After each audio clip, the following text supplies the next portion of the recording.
words aptly spoken, which comes from Proverbs 25:11. A word aptly spoken is like apples of gold in settings of silver. The written word is a precious treasure. We want to preserve written knowledge for God's glory and as an anchor to the history of the church and its classical conversations.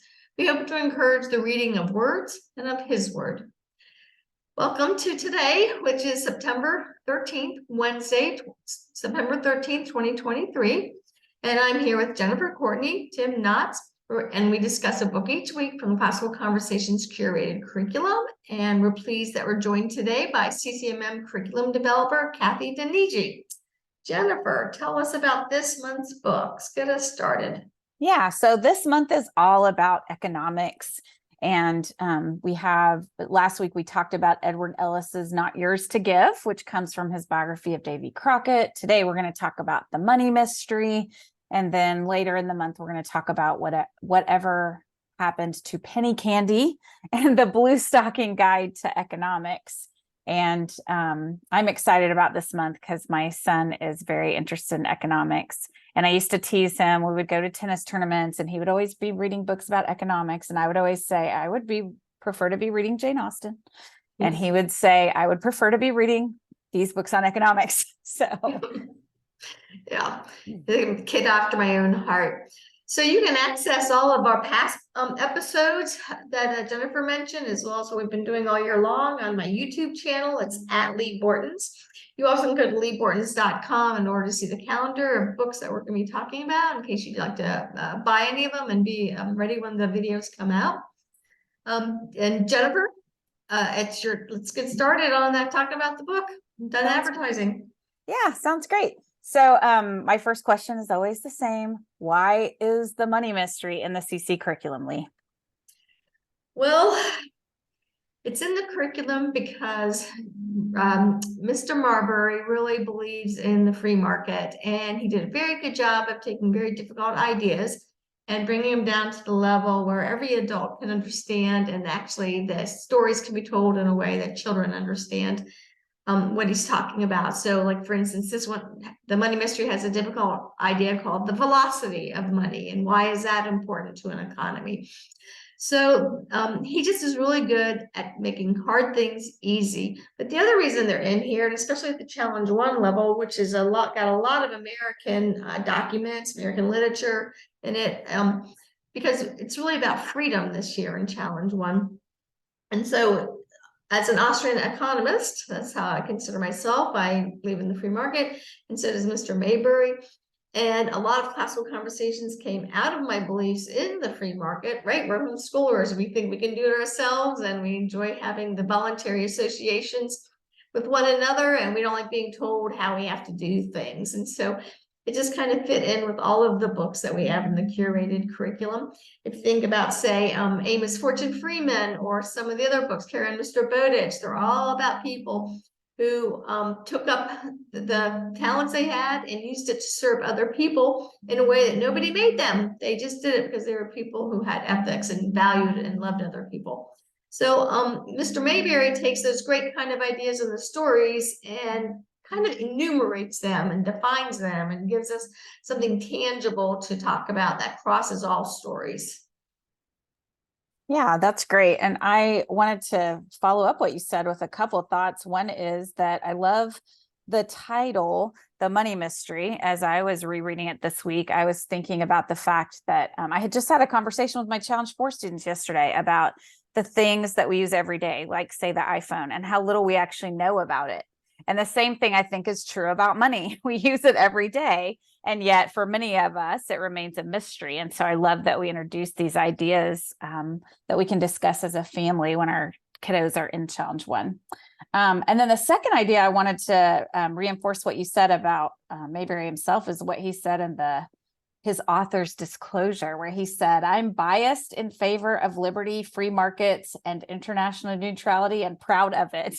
And so he was letting you know up front that he is writing from a particular point of view. And I appreciated that honesty. So, well, the thing about him and just people in general is we say we want freedom, but 95% of us act like we prefer security. Yeah. And there's very few people who are like, no, the security is not interesting to me. Let's go for it and be free indeed. So that's what I appreciate about him. Yeah, absolutely. So, Tim, this series, the Uncle Eric series, is written in the form of letters, and it's aimed at an audience that isn't quite the typical high school or college introduction to economics. It's not in the format of those kinds of texts. So tell us a little bit about the series and how he has it put together.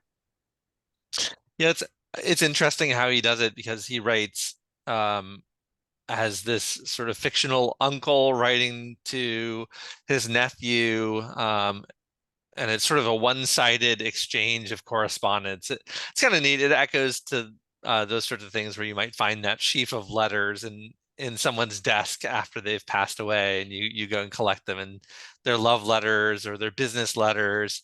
Um, and you know, the context for it is that he is this uncle who's trying to help out his young nephew to start to understand the way the world really works, and not the way that people want to tell him it works.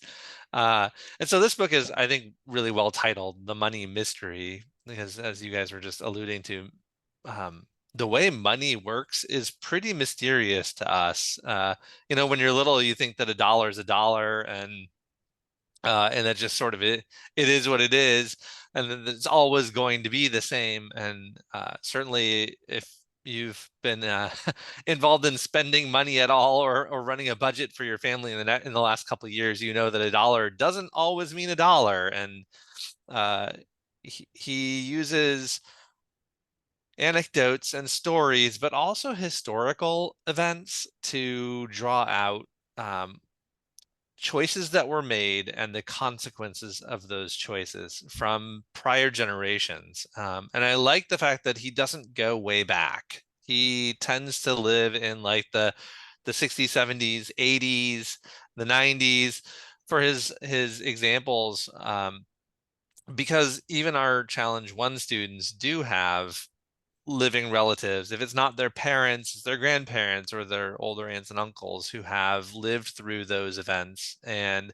so they can talk to the students not just about how money works and sort of the mechanics behind economics, but also the real world implications. What does it feel like to live through a recession, or hyperinflation, or the such of things that are real, and he addresses in these books. So I like the letter format, and the way that he describes this series on his website. He talks about the hidden force affecting business, career, and investments, and what you can do about it. So it's not just some abstract idea that you're supposed to comprehend economics, but you're supposed to wrestle with it and then go out and do things with what you know. And just as a side note, he wrote similarly about war and politics as well. So it's interesting sets of books.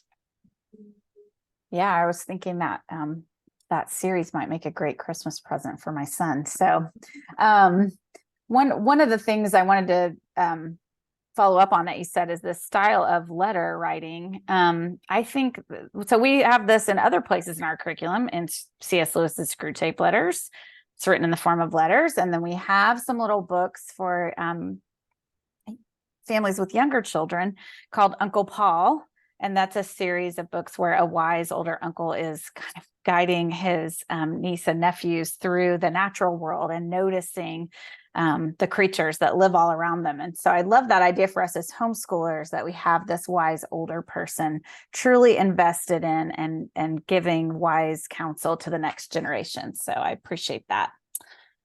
So Kathy, Tim mentioned that the book is, well, we've all been kind of talking about who Richard Maybury is, but we didn't really we've just sort of hinted about him through his work. So can you tell us who he really is, and why did he even start this kind of series for non-experts? Yeah, I found it really interesting, the reason he started this series, and it is a series of 11 books, so 11 Uncle Eric books.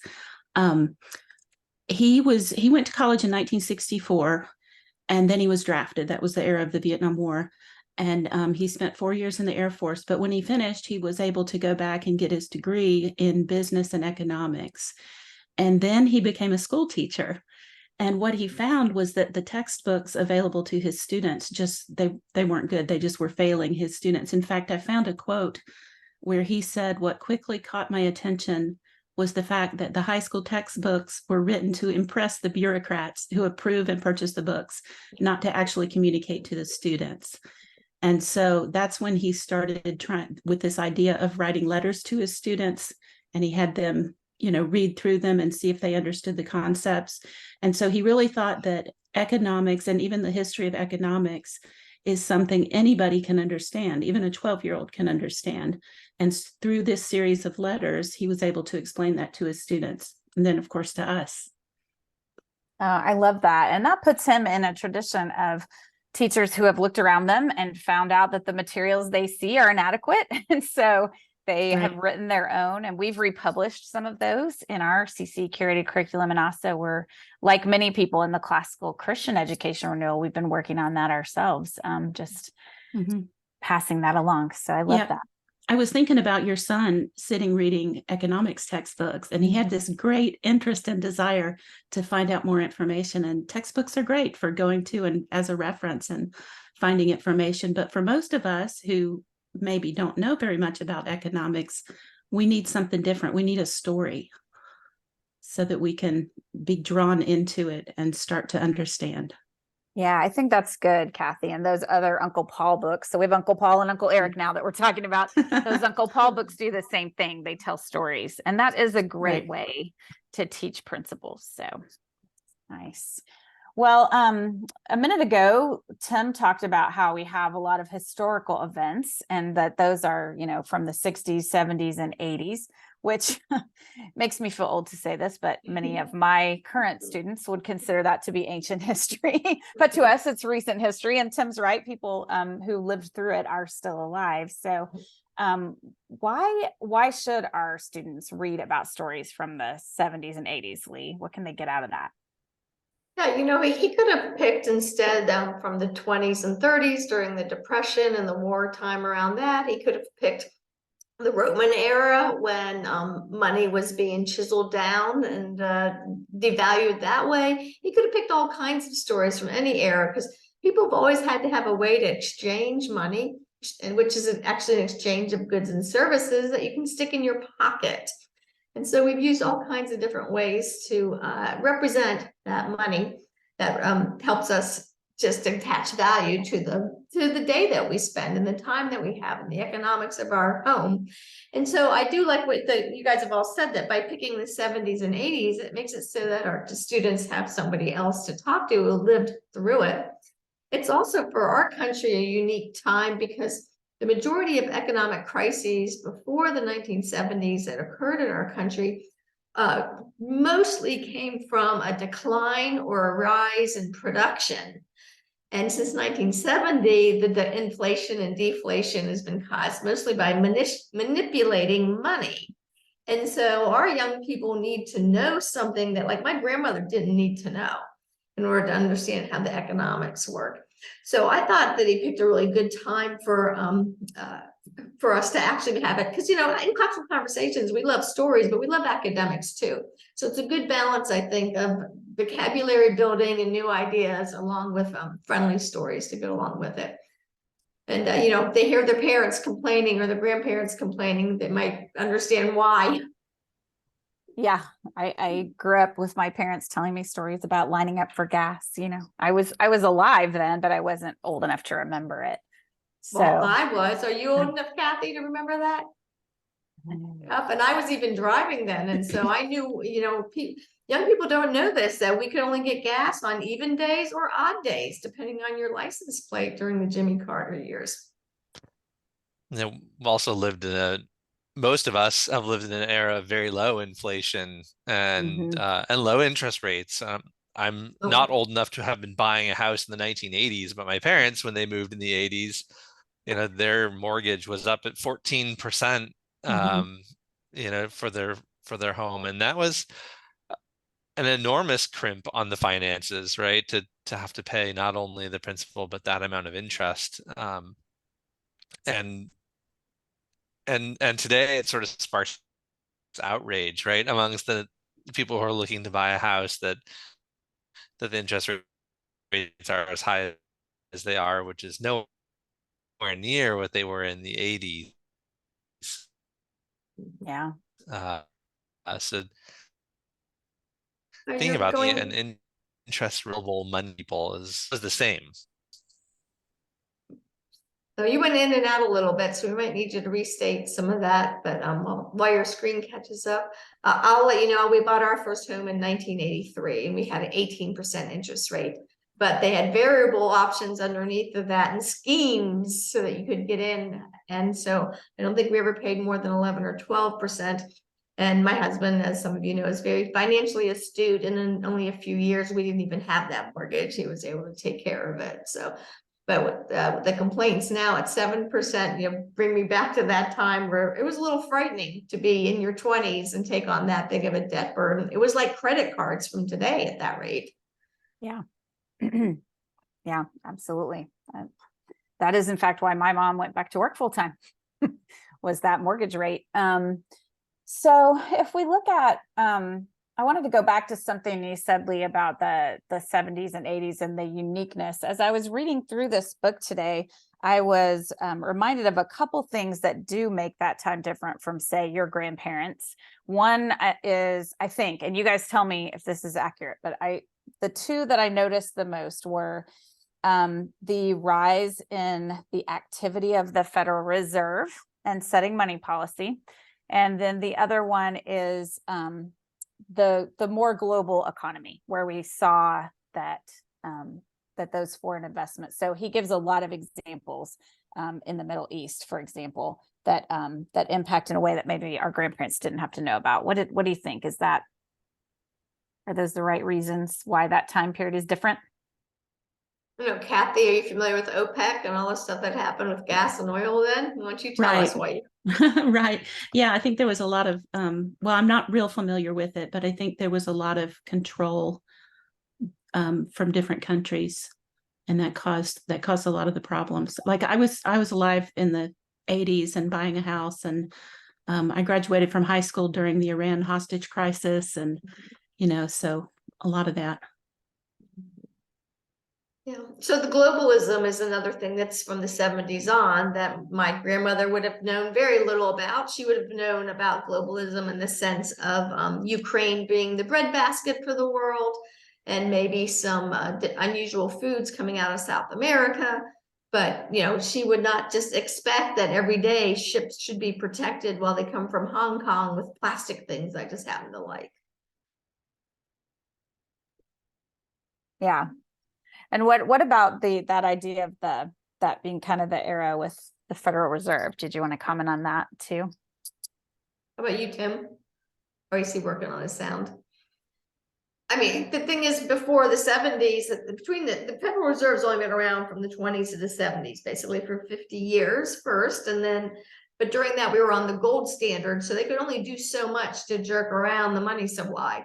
But as soon as Nixon took us off the gold standard, the Federal Reserve became really important and influential because they could decide every quarter how much your money was worth.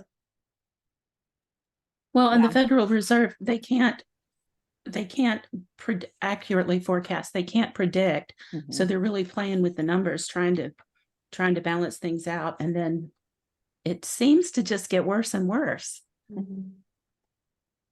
Yeah, that was one thing that I marked in here that I thought was a really important idea for our young people, Kathy, is that when you have, millions of people, billions of people, whatever number you want to use, on page 60, he says, tracking the attitudes of millions of people is simply impossible and will remain so forever. And I like to talk to my students and my kiddos in my home about just that fallacy of, if we can just get enough information, then we can make the perfect decision.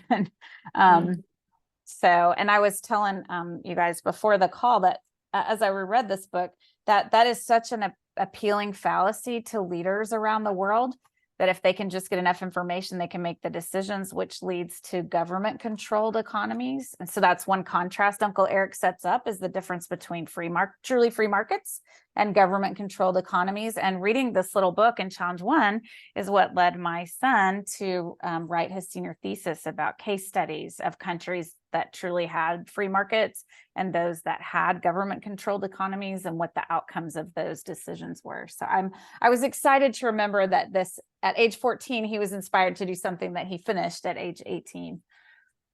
So. Well, and he's still doing it. Yes, still doing it. That is his job today. He decided early what he wanted to do. So he's an investment analyst. So, well, I think that takes us right up to the time of our commercial break, Lee. Yeah, thank you. And we want to thank our sponsor, classicalconversationbooks.com, where the books discussed can be purchased. We have the entire 2023 Words Aptly Spoken calendar at leebortons.com with links to the CC book site so that you can go ahead and buy them. And if you want to go to the at Lee Bortons on YouTube to see what the videos of our previous book clubs and buy some of those books, that would be really wonderful too. All of them come from the Classical Conversations curated curriculum. So if you're curious about what we do, or if you're curious about what our students are doing, or you just love classical books, we recommend you go to our book site. And next week, if you are interested, we're going to be discussing Whatever Happened to Penny Candy, a third book in our series with Richard Maybury. Jennifer, do you want to say anything about that for next week, or we'll just jump into the conversation? Well, I think he's really good at titles, is what I would like to say. I don't know if that was him or his editors, but all of us have had that experience where our parents or grandparents will tell us how they used to be able to go to the movies and see a double feature and get popcorn and Coke and a candy, and all of that could be done on a quarter. So I love that our children get to read that book called Whatever Happened to Penny Candy. Yeah, you just could talk about that question. Yeah, and they like candy. So it's a good way to get them interested in reading an economics book. So, well, good. So in the about section in the front matter, which I kind of alluded to already, I jumped the gun a little bit. Mr. Maybury gives information about this idea of him writing in the voice of Uncle Eric. So we're going to take a look at some close reading of passages now. So Lee, do you want to read that section for us? Sure. Beware of anyone who tells you a topic is above you or better left to experts. Many people are twice as smart as they think they are, but they've been intimidated into believing some topics are above them. You can understand almost anything if it's explained well.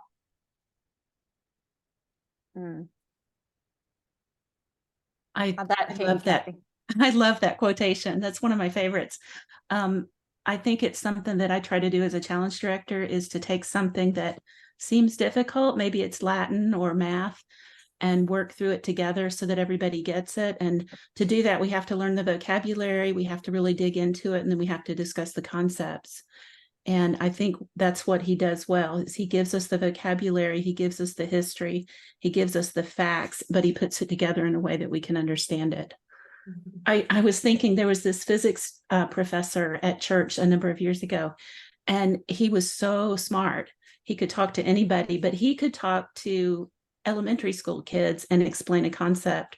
And then he could go and talk to his peers about the same concept in a different way. He just had a way of understanding that concept and being able to explain it. So I appreciate that about these books. I love Why that. do you think some people can do that and some people can't? Is it only a gifting, or can all of us, I mean, if all of us in general think on a third grade level and we're new at something as adults, Right? why can't we pursue it well enough to teach ourselves at a third grade level about whatever it is? Why is it hard? To me, it seems like we have to ask ourselves a lot of questions. Mm-hmm. And if you're curious and ask yourself those questions, you have to figure out what you know, you have to read it and then try to wrestle with it. You know, some things are just hard to read. And you wrestle with it, you ask questions, you try to figure out what the author means, you try to figure out what you don't know and go find out. And then it just takes time. And as you work through that, I think you can learn. Mm-hmm. Yeah, I was thinking about this, and I think I may have shared this story on one of our book clubs, but I got to see the senior thesis presentation of a young lady in Oklahoma who had done a fairly complicated calculus project that ended up getting published in a peer-reviewed journal. And one of the pieces of assessment I gave her at the end was that she did a good job of explaining it so that everyone in the audience could understand, even though many of them had never studied calculus, she explained it in a way. And so I was thinking about that after that experience and thinking about your question, Leah. I think that she studied really hard on her thesis, and so one aspect of communicating it clearly to others is knowing it really well. You can't boil it down to the basics for someone else unless you have studied it over and over really well yourself. And then just that, I think she was very conscious of her audience that night, which if you're a good rhetorician, you have to be conscious of what examples will help them. So I think it is a gift for some people. Some people just do it naturally and they automatically think of great analogies and stories to tell. But I think it can be learned by everyone if they will sit still long enough to think through, how do I present this at the most basic level and nail that down in their own understanding, and then just be conscious of their audience. How about you, Tim? I know you think about speaking a lot. Yeah.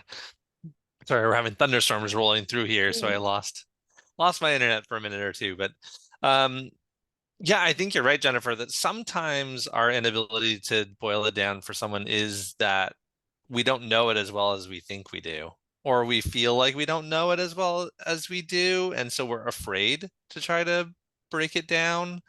I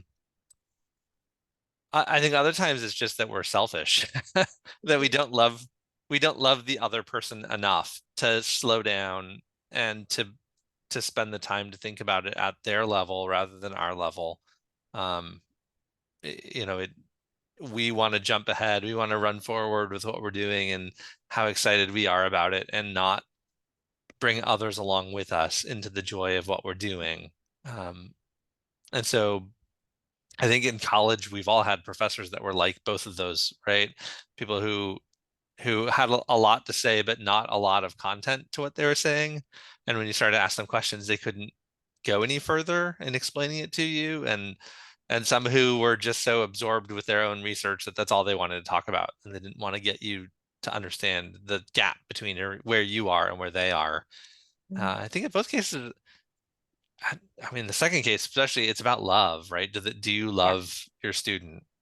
And I worked hard with, so I have a couple of young men that I've had for a couple of years now in challenge 3 and 4. And when they start doing a lot of the leading, they do get excited about a math concept or something, and they leave everyone else behind. And so we've developed a shorthand, which is just love your neighbor, which they know means that I'm saying to them, not everyone is with you and you need to love them enough to bring them closer to where you are. So try again.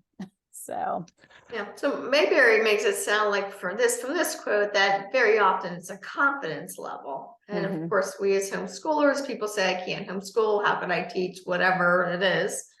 And we just say, well, it'll be hard, but you can do it.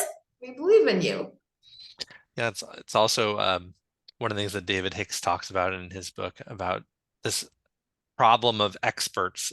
When we start leaving everything to the experts, then you lose the real foundations of democracy, because really, right, it's the people who should be making choices, and the people need to be the judges. The experts need to explain it to the people. And as soon as the experts start saying, this is too complicated for you to understand, just trust me, that's when you have a problem.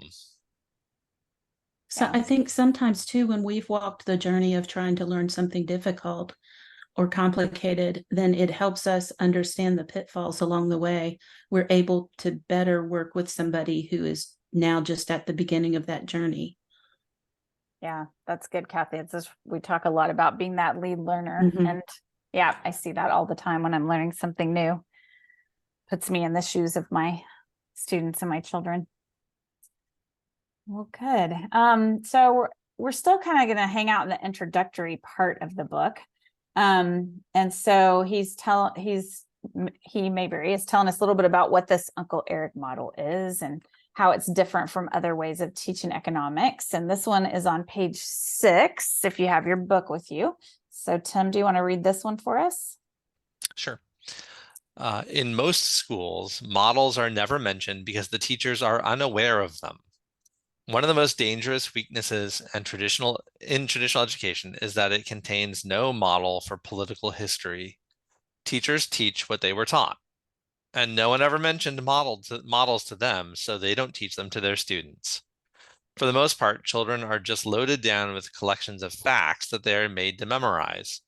Without good models, children have no way to know which facts are important and which are not. Students leave school thinking history is a senseless waste of time. Then, deprived of the real lessons of history, the student is vulnerable.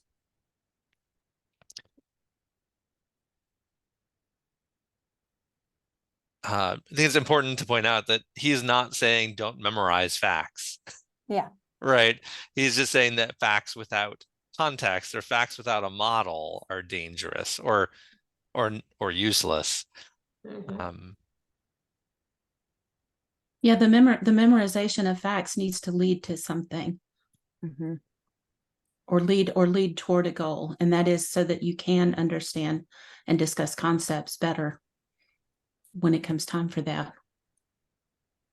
Something that I'm just being in business, I'm often given a statistic and it'll be made to sound like it's something that we should weigh, like 60% of customers do something, right? And I always go, yeah, and 60% of them drink too much and watch porn and spend their money poorly. And just because 60% of somebody does something doesn't mean I need to follow in their footsteps, right? I need to be aware of that, but I need to be analogous to what it is that's in our mission and model, and not necessarily in that, their model may not be in parallel or in compliance. And so I love that he uses the word model. And of course, I hope that we always are modeling things out off of the scriptures and the forms that God has given us. Yeah, and I've noticed, oh, go ahead, Kathy. Oh, I was just thinking of that word model. What do we mean when we say model? Yeah, so I say, okay, Jennifer. Oh, I was just thinking one model that I spend a lot of time thinking about is the classical Christian model of education. What does that mean? And I've noticed the past few years as I've been with my students in challenge communities that talking to them about the model under which they're being educated actually matters. Like, it's not enough to just come in there and do classical Christian education, but actually talking to them about what it is, what does it mean, how does it work, why is it important, where was it used in history, actually matters to them. They care a lot about what is happening to them. So I had a parent who's got 2 children right now in a fairly good conservative college, and he was just sharing how disappointed they are that ordered thinking is not part of the student body's background, that they'll run into professors that they love that understand forms and models and order. That's what a model is. It's an orderly way of doing something. But the student bodies in general don't. And I've heard that pretty much doesn't matter whether they're at Harvard or Hillsdale or the local community college. That's the biggest complaint from our students, that the other students have obviously not had the time to think. Yeah, so I think this goes back to our discussion that we frequently have about the knowledge and wisdom being different things, right? That facts and information are easily gathered, but the real wisdom, it comes in understanding how they connect with one another and what does that mean about them. So like you were saying, Lee, you often get statistics. A statistic by itself doesn't mean anything. It's just a number, right? It's digging into it and understanding its context and where it came from and how it connects to past statistics or a direction that you'd like to see things going in. Those are what lend meaning to those numbers or those facts. The year the Roman Empire fell doesn't mean anything unless you understand the length of time the Roman Empire was in existence, or what did that lead to, or why it fell in that year, or maybe not. Why didn't it fall in that year, but people say it did? All right, those kinds of those model questions, the Mhm. context in which that information exists, that's the real heart of it, of understanding. And just memorizing facts to dump back onto a test doesn't give that. I was friends with an economist for the UN, and they were working on a data gathering, and this is before all the internet stuff was happening. It was right at the beginning of it. And we were having a picnic lunch, and we were neighbors, and he looked at me and he said, well, you know, one day we'll have enough data that we'll be able to tell you exactly what you're going to do. And I looked at him and I said, doesn't that frighten you? And he said, no, we won't tell you what to do. We'll just know you're going to do it. And I thought, wow, that had me in a lot of faith in UN data, right? So there are people that really think the data is all you need, and that Yeah. humans don't matter, and our feelings and emotions and our spiritual life are insignificant. Yes, I think, isn't it Lewis who calls it the statistical man? Mhm. Yeah. Oh. Excuse me. Well, Kathy, we'll skip back over to Uncle Eric for a minute here. So he's giving this advice to his nephew Chris, and he's writing him these letters, and he's pretty strongly opinionated, right? He said in the beginning, I am biased, and here are my biases. And so he disagrees with certain things about economics. So do you want to read our next one, which is on page 21 for those who are following along? Yeah. So he says, Chris, the reason I write these letters is to give you a viewpoint. You won't get it anywhere else. Few people talk about what's really happening when government officials change their laws and policies. If you don't get this side of the story from me, you will probably never get it at all.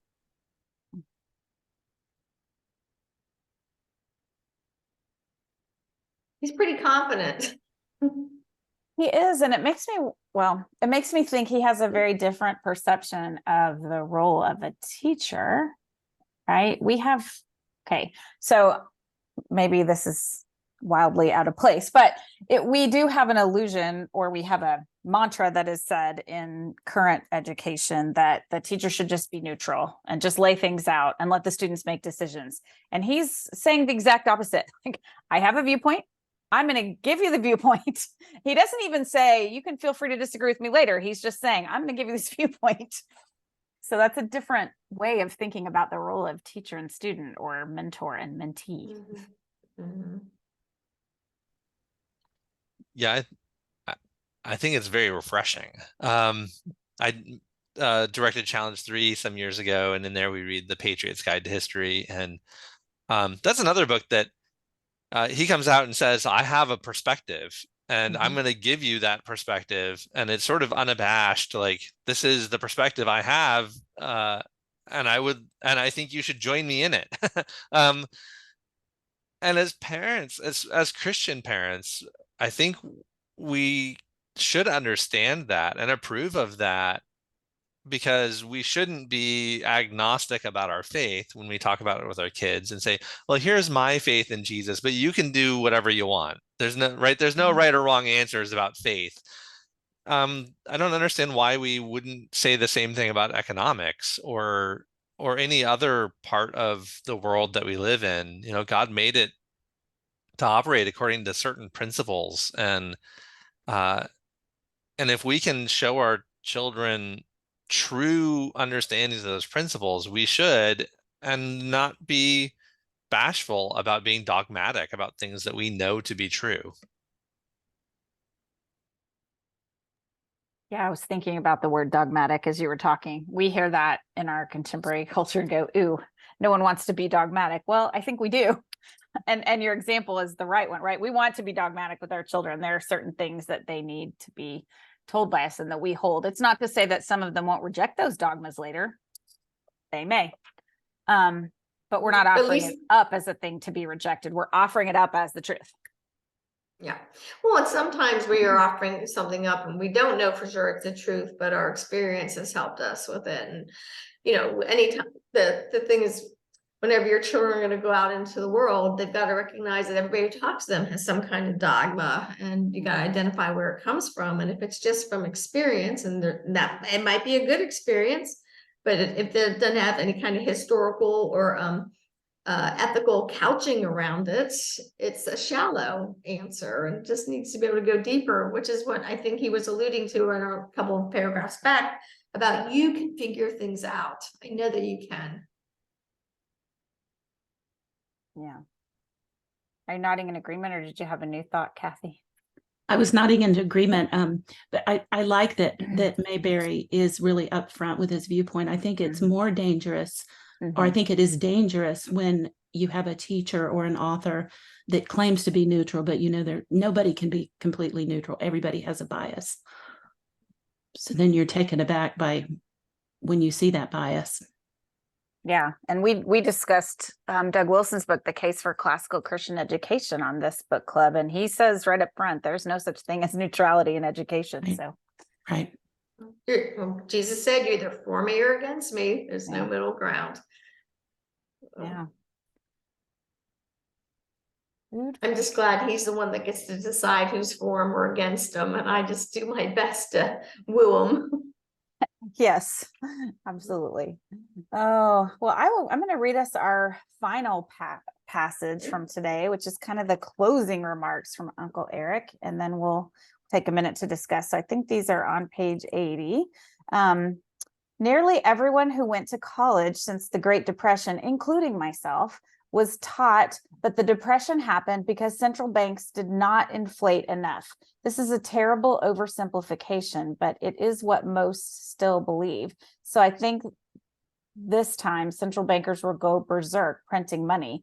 The new decade will bring severe inflation or a repeat of the 1970s. Forewarned is forearmed. So he tells them to study the 1970s, and then we'll skip on forward a little bit. He says, how you face the future with fear or confidence will depend on how much you understand and what you've done to protect yourself. So what do you guys think about his conclusions about history and his predictions for the future? It made me think about my own children who are now grown and raising their own families. And they've learned to work hard. They've learned to save and invest. And it makes me wonder in today's economy if that's going to be enough.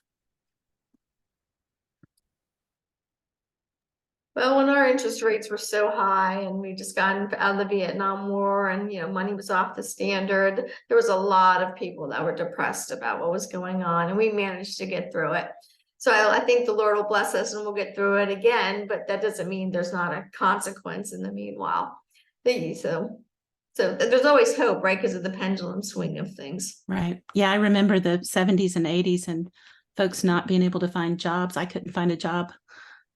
I couldn't even find a summer job in a little small town. And so, yeah, it did get much better. Well, it should get much better for the next generation because it's the opposite. It's not a problem finding a job. It's a problem finding employees. So if you want to work, there'll be an opportunity. So that should give young people a lot of hope. Yeah. But there always are these, intermediate disruptive periods where people are transitioning. And so I think that's what's been happening. Mm-hmm. I think it's also important to listen to what he said about models and hear about terrible oversimplifications. We have a lot of experts out there who are telling people what the future will be. They're trying to do exactly that, right? They're trying to say our model shows that next quarter or next year or next decade, this is what's going to happen. And the truth of the matter is that it's an extremely complex system, right? People's behaviors do follow patterns and they do have some predictability, but there's also all sorts of things that we can model, but with not a lot of confidence because they're based on those statistical representations that don't and can't take into account everything in reality. Yeah. Well, I was saying the hard thing now is that with all of money being manipulated, every statistic is unsupportable. And so you don't really know what's happening. And then that's why people kind of hunker down and get into, the mode of hoarding their foods and getting their guns and those kind of things. It's not because anything necessarily is going to be that bad. It's this unknown. So disconcerting. Yeah, hopefully it gives us the opportunity to talk to our kids about those biblical principles of Mhm. working hard and being diligent in your labors and trusting the Lord for outcomes, because you can't trust in the words of men or the choices that men make, but we can trust the Lord will provide. Mhm. Yeah, and I think it's a good cautionary word for our leaders, that the fact that the system is complex. One logical response to immense complexity is humility. And that's not always our first response. But as the ancient tales will tell us, usually it is pride, the opposite of humility, that causes the fall. And so it'd be nice if some of our leaders read and thought about that idea, that it is, that we can't oversimplify and also can't overconfidently predict. Yeah. All right, well, it's been a really great show, and this is a good favorite topic. If you want to know more about it, we're always talking about it on Unfragmented, one of my other shows. We mentioned free market economics a lot, so I invite you to come listen to those too. And I can't wait till next week when we get to talk about penny candy. So thank you, Jennifer, Tim, and Kathy, and Emma. See you then. Thanks, guys. Bye. Thank you.